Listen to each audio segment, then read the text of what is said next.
Гутал ажиллагаа эхлэх гэж байна. Ажиллагааны ахлагч манай 3. За би ингэсэн гутлаа таслана гэхээр нь игчин таслаадаг ёо туслая гэсэн чинь үгүй харин та өөрийнхөө гутлаа таслаад сурчих гэсэн. Тэгээ одоо таслах гэж байна. Гэхдээ би бас цэргүүдэд гутлын тас авчирсан байхгүй юу? За би үзүүлээг байгаа. За яг үннийг хэлээрэй. Ямар гутлын тас хамгийн сайн бэ? Кенгуру. Яг уу? Би аадарсан юм чаа.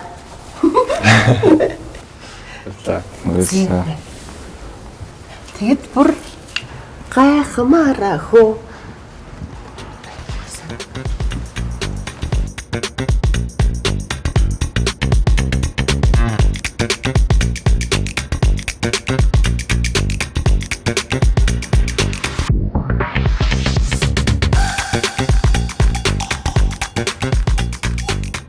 Алхаад явж байгаа залуучуудын гутлыг хараад би юу гэж хэлмээр санагдсан гэж аав ээжт нь хин нэгний аав ээжт нь тийм ээ хүү чинь гялалзаж яваа.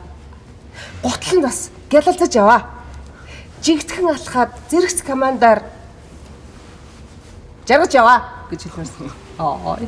Айгу муу цохоцсон. Тэр ингээл гутлаа тасч чадсан ярьж өгдөг.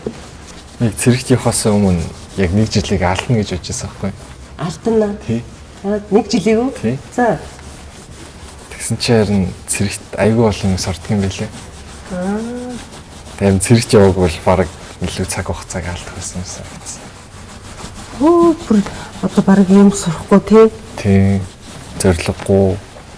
Одоо цэрэгт авахаар их юм бодоод ер нь зорилгоо тодорхойлоод тэгвэл илүү их цаг очих юм шиг. Бас. За минийх гялдж байна. Юм гайг болохгүй. Тийм ээ. Ээж охин чинь гялдж байгаа.